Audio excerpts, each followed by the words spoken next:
The rain battered the tin roof of the Harmony Hills Animal Shelter, a small, underfunded haven tucked away in the outskirts of Boise, Idaho.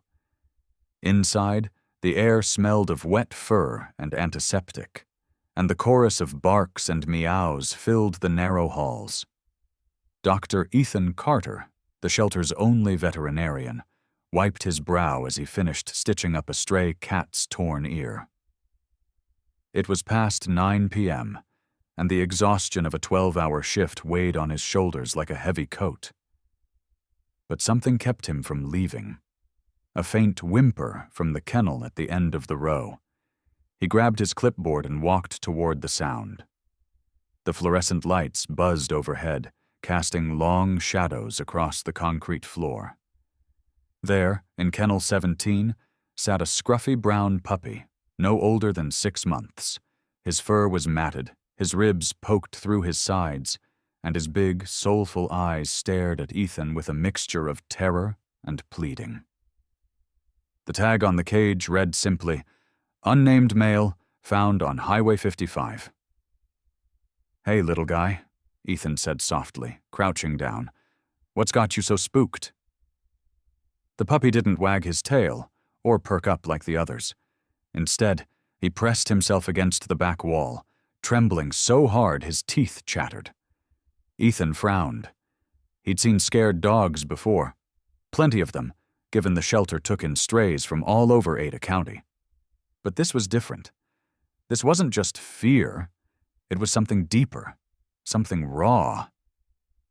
He opened the kennel door, and the puppy let out a sharp yelp, curling into a tighter ball. Ethan's heart sank. Okay, I won't push you," he murmured, sitting cross-legged on the cold floor.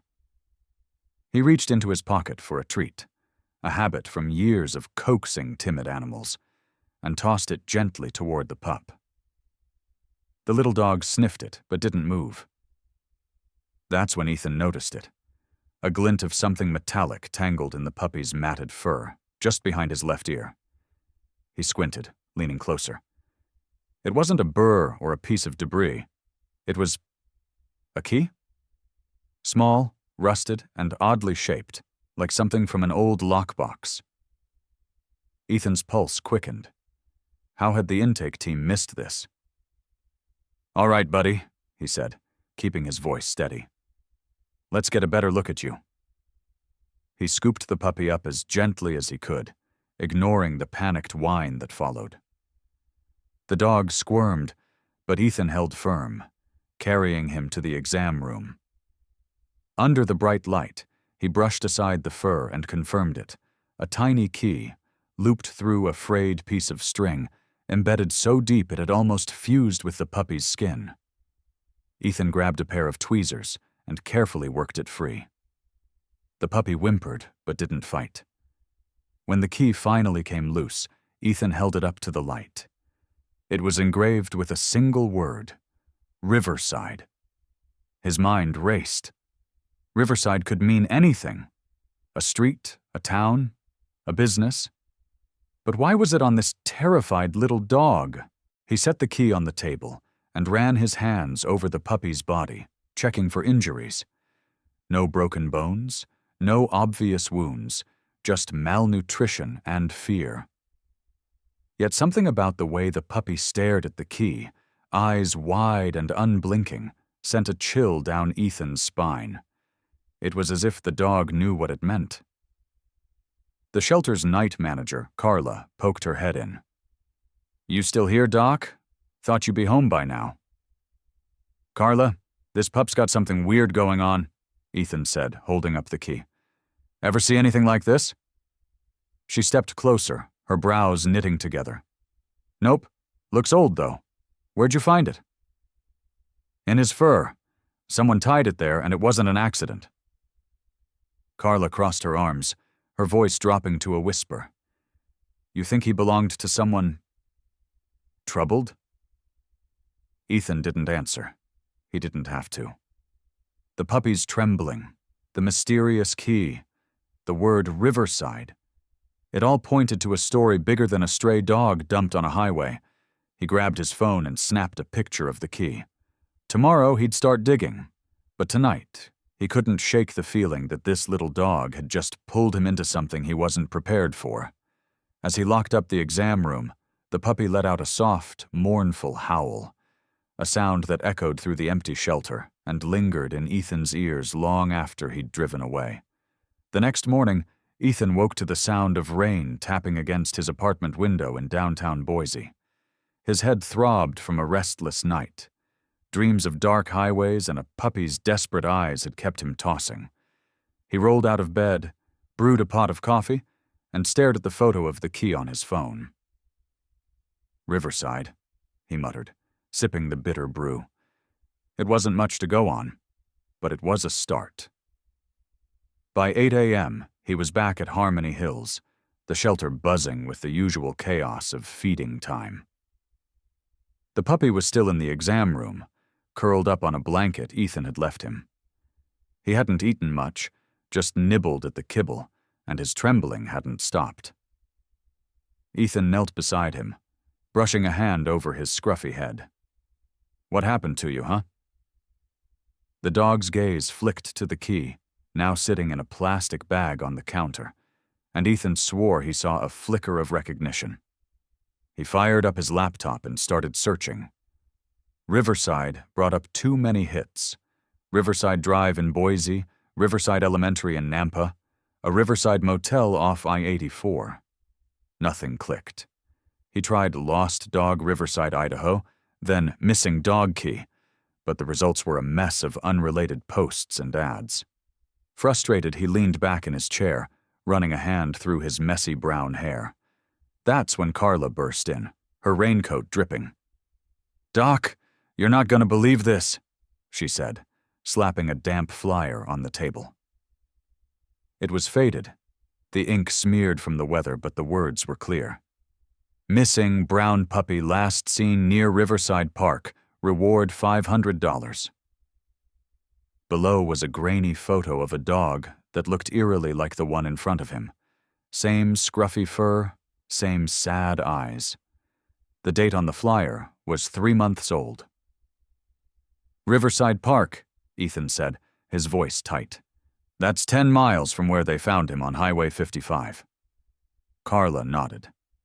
"Some kid dropped this off this morning. Said he found it pinned to a telephone pole near his house. Thought we might know something." Ethan's mind raced. Riverside Park was a quiet spot along the Boise River. Picnic tables, walking trails, not exactly a place where dogs went missing every day. He grabbed his keys. "I'm heading out there. Can you watch him?" He nodded toward the puppy. "You sure?" "It's pouring," Carla warned, but Ethan was already halfway to the door. The drive to Riverside Park took 20 minutes, the windshield wipers slapping a steady rhythm. When he arrived, the place was deserted, the river swollen from the rain. Ethan pulled his jacket tight and stepped out, the muddy ground squelching under his boots. He didn't know what he was looking for. Another flyer, a clue, anything. But the key burned a hole in his pocket, urging him on. He wandered the trails, scanning trees and benches. Near a picnic shelter, he spotted it. A weathered bulletin board, half hidden by overgrown bushes. Pinned to it was another copy of the flyer, this one less faded. Under the photo, someone had scrawled in black marker, "Check the bridge." Ethan's stomach twisted. The bridge, a narrow footbridge spanning the river, was a 1/4 mile downstream. He jogged toward it, the rain soaking through his clothes. When he reached the bridge, he stopped short. Something glinted in the mud beneath the railing. He crouched, digging with his fingers until he pulled out a rusted metal tag, the kind you'd find on a dog collar. Engraved on it was a name. Scout. Back at the shelter, Ethan dried off and sat with the puppy, holding the tag up. "Is this you, Scout?" The dog's ears twitched, and for the first time, he didn't flinch. Instead, he let out a soft whine and nudged Ethan's hand. It was a breakthrough, but it only deepened the mystery. Who had lost Scout? Why was he so terrified? And what was the key for?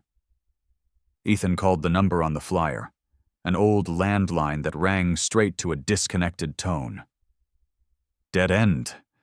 But the tag and the key were pieces of a puzzle, and he couldn't shake the feeling that Scout was trying to tell him something. As the rain drummed on, Ethan vowed to keep digging, because whatever had happened to this little dog, it wasn't over yet. The rain had eased to a drizzle by late afternoon, but the gray sky hung heavy over Boise as Ethan sat at his desk in the shelter's cramped office. Scout, the name felt right now, lay at his feet, still trembling but calmer, his head resting on Ethan's boot. The rusted tag with Scout etched into it sat beside the key on the desk, both items taunting Ethan with their silence. He'd hit a wall. The flyer's phone number was dead. Riverside Park had given him the tag, but no answers, and Scout's fear remained a locked door he couldn't open. Ethan leaned back, staring at the ceiling. "What am I missing, buddy?" he muttered. Scout's ears flicked, but he didn't move. That's when the idea hit. Microchips. If Scout had an owner, maybe he'd been chipped. Ethan grabbed his scanner from the exam room and ran it over the puppy's neck. A faint beep sounded, and a string of numbers flashed on the screen. Hope surged in his chest. He plugged the code into the National Pet Registry database. The result popped up almost instantly. Scout, male, mixed breed, registered to Emily Harper, 1427 Willow Lane, Boise, Idaho. Last updated, July 2024. Ethan's breath caught. That was 8 months ago, before Scout had been found on Highway 55. He Googled the address. Willow Lane was a quiet residential street on the east side of town, not far from Riverside Park. A quick search for Emily Harper Boise turned up nothing. No social media, no news, just a blank slate. "All right, Scout," Ethan said, scratching the pup's head. "Let's go see where you came from."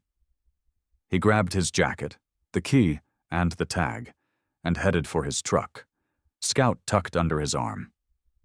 Willow Lane was a row of modest ranch-style homes, the kind you'd see in any American suburb.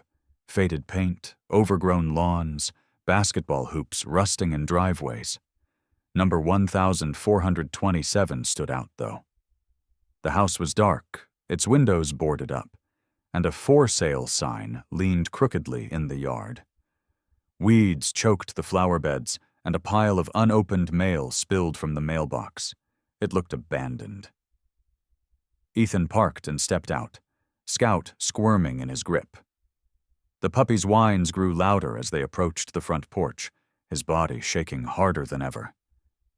"Easy, boy," Ethan whispered, but his own pulse was racing. He knocked on the door. No answer. He tried the bell. Nothing. The place felt like a tomb. He circled to the backyard, where a sagging wooden fence barely held together. Scout's whines turned to sharp barks, and Ethan set him down, keeping a tight grip on the leash. The pup pulled toward a shed in the corner of the yard, its paint peeling and its door hanging ajar. Ethan's stomach churned. Something about this felt wrong. Inside the shed, the air was thick with dust and the faint smell of gasoline. Old tools lined the walls, and a workbench sat in the center, covered in cobwebs. Scout yanked at the leash, sniffing frantically at a pile of rags in the corner. Ethan knelt and pushed the rags aside, revealing a small, dented lockbox. His heart stopped. The keyhole matched the shape of the key he'd found in Scout's fur. With shaking hands, he pulled the key from his pocket and slid it into the lock. It turned with a rusty click. Inside was a folded piece of paper, yellowed and brittle. Ethan unfolded it, his eyes scanning the shaky handwriting. "If you find this, he's still out there. Scout knows. Don't trust the red truck. Emily." Ethan's blood ran cold. He looked at Scout, who stared back with those haunted eyes, and then at the note again. He's still out there. Who? And what did a red truck have to do with it? The pieces were starting to connect, but the picture they formed was dark and jagged. Back at the shelter, Ethan showed the note to Carla. Her face paled. "Ethan, this sounds like trouble. Maybe you should call the cops." "Not yet," he said, his jaw tight. "I need more. Scout's been through hell and I owe him answers." That night, as Ethan locked up, he noticed a red pickup parked across the street from the shelter. Its engine idled, headlights off. He couldn't see the driver, but the hairs on his neck stood up. Scout growled low in his throat, pressing against Ethan's leg.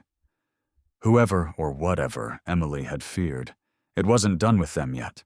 Ethan barely slept that night. The image of the red truck lingered like a shadow in his mind, its low rumble echoing in his ears. By morning the rain had stopped, leaving Boise cloaked in a damp, eerie quiet. He arrived at the shelter early, Scout trotting beside him on a leash. The puppy's trembling had eased slightly, but his eyes still darted to every corner, as if expecting danger to leap out. In the exam room, Ethan spread out his clues: the key, the tag, the note from the lockbox, and the faded flyer. "Don't trust the red truck," Emily's words warned. He needed to know who Emily Harper was, and why her house was a ghost town. He grabbed his phone and dialed the Boise Police Department's non-emergency line. "Hi, this is Dr. Ethan Carter from Harmony Hills Animal Shelter," he said when a dispatcher picked up. "I'm trying to track down information on a missing person, Emily Harper. She might be connected to a dog we found." The dispatcher's voice was clipped. "We don't give out personal info over the phone, sir. File a report if it's urgent." "It's not urgent yet," Ethan said, frustration creeping in. "Can you at least tell me if she's been reported missing?" A pause, then a rustle of keys. "No active missing persons case for an Emily Harper in Boise. That's all I can say." Ethan thanked her and hung up, staring at Scout. "If she's not missing, where'd she go?" The puppy tilted his head, whining softly. He decided to dig deeper online. Using a public records site, he punched in Emily's name and address. A hit came up. A property deed for 1427 Willow Lane, purchased in 2020 by Emily J. Harper, age 32. No co-owners, no liens. Another search pulled up a brief obituary from a local paper, dated September 2024. James Harper, 62, survived by daughter Emily Harper, passed away after a long illness. Ethan's gut twisted. Emily's father had died just a month before Scout's microchip was last updated. Was that the trigger? He kept scrolling, landing on a small news article from October. Boise woman's disappearance sparks concern. It mentioned Emily Harper vanishing after neighbors reported a loud argument at her home. No foul play suspected. Case closed due to lack of evidence. Ethan's eyes narrowed at the final line. Witnesses noted a red pickup truck parked nearby that night. "Bingo," he whispered. Scout barked, as if agreeing. Ethan grabbed his truck keys and drove back to Willow Lane, parking a block away to avoid attention. The red truck wasn't there, but the street felt alive now. Kids biking, a mail carrier making rounds. He approached a neighbor, an older woman raking leaves in her yard.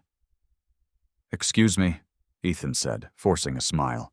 "I'm looking into something about the house at 1427. Did you know Emily Harper?" The woman, Mrs. Delaney, she introduced herself, leaned on her rake. "Oh, Emily, sweet girl but troubled after her dad passed. Kept to herself mostly. That dog of hers, Scout, was her shadow." "What happened to her?" Ethan pressed. Mrs. Delaney's face darkened. "She just left one night. Heard yelling, saw a red truck peel out of her driveway. Never saw her again. Poor Scout ran off after that. Broke my heart. Did you recognize the truck? Nope, but it wasn't local. Had a dented tailgate, real beat up. Looked like trouble. Ethan thanked her and returned to his truck, Scout panting beside him. The red truck wasn't a coincidence. It was the key to everything. He drove to the shelter, mind racing. If Emily had fled, or been taken, Scout had been left behind, terrified and alone, until he'd ended up on Highway 55. That evening, as Ethan locked up, the red truck appeared again, idling across the street. This time he didn't hesitate. He snapped a photo of the license plate, Idaho tags, mud-splattered, and called a friend at the DMV. "Run this for me, Jake, off the record." An hour later, Jake texted back. "Registered to a Travis Kern, 38, priors for assault and theft. Lives out near Caldwell. Be careful, man." Ethan stared at the name. Travis Kern, the man in the red truck. He looked at Scout, who growled softly, and made a decision. Tomorrow he'd confront the threat head-on, because Scout deserved justice. And so did Emily. The sun rose over Boise in a blaze of orange, cutting through the morning mist as Ethan loaded Scout into his truck. He'd barely slept, the name Travis Kern burning in his mind like a brand. Caldwell was a 30-minute drive west, a rural stretch of Idaho dotted with farms and trailers. Ethan's hands gripped the steering wheel, his jaw tight. He didn't know what he'd find, but he knew Scout needed this, and maybe he did too. The address Jake had given him led to a run-down property off a gravel road. A single-wide trailer with peeling siding, a patchy yard littered with beer cans, and, parked out front, the red truck. Its dented tailgate glared at Ethan like a warning. Scout whimpered in the passenger seat, pressing himself against the door. "Stay here, buddy," Ethan said, grabbing a tire iron from the truck bed, just in case. He approached the trailer, heart pounding, and knocked hard. The door creaked open after a long minute, revealing a man in a stained tank top, unshaven and bleary-eyed. Travis Kern. "Yeah?" Travis grunted, squinting at Ethan. "Who are you?" "Ethan Carter. I'm here about Emily Harper and her dog." Ethan held up the key, watching Travis's face for a reaction. The man's eyes widened, then narrowed. "Don't know no Emily, get off my property." "Funny," Ethan said, stepping closer. "Your truck was at her house the night she disappeared, and I found her dog, Scout, with this key. Care to explain?" Travis lunged, shoving Ethan back, but Ethan swung the tire iron, catching him in the arm. Travis cursed, stumbling. All right. I didn't hurt her, man. She owed me money, her dad's medical bills. I went to collect. Things got loud, she freaked and ran off. Left the damn dog behind." Ethan's grip tightened. "You chased her off and abandoned Scout?" "She bolted. I didn't do nothing illegal," Travis spat, rubbing his arm. "That key's hers. Said it was for some storage unit. I don't know where she went." Ethan stared him down, then lowered the tire iron. "If I find out you're lying, I'll be back with the cops." He turned to leave, but Travis's next words stopped him. "She loved that dog, you know. Kept saying he'd save her someday." Back in the truck, Ethan let Scout sniff the key again. The puppy's tail wagged, slowly at first, then faster. "Storage unit," Ethan muttered. He called every facility in Boise until he hit pay dirt. Riverside Self-Storage, Unit 22, rented to Emily Harper. The manager confirmed it hadn't been touched in months. At the storage lot, Ethan unlocked Unit 22 with the key. Inside was a treasure trove of Emily's life. Photos of her and Scout, a journal, a duffel bag stuffed with clothes. The journal's last entry, dated the night she vanished, read, "Travis came again. I can't pay him. Scout's scared, but he's my strength. If I have to run, I'll come back for him." I swear Ethan's throat tightened. Emily hadn't abandoned Scout. She'd meant to return. But where was she now? He called the police, handing over the journal and Travis's name. They promised to reopen the case, track her down if she was still out there. Days later, Ethan sat with Scout at Riverside Park, the river glinting in the sun. The puppy, now gaining weight, his fur brushed smooth, chased a stick Ethan tossed, barking with a joy Ethan hadn't seen before.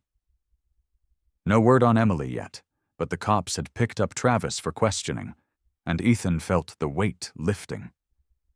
He leaned back on the grass, Scout curling up beside him. "You saved her, you know," he said softly. "Even if she's not here, you kept her story alive." Scout licked his hand, and Ethan smiled, a tear slipping down his cheek. In the end, it wasn't just about solving a mystery. It was about trust. Scout's in Emily, Emily's in Scout, and now Ethan's in both of them. Life didn't always tie up neatly, but sometimes, he thought, the smallest souls carried the biggest truths, and maybe that was enough.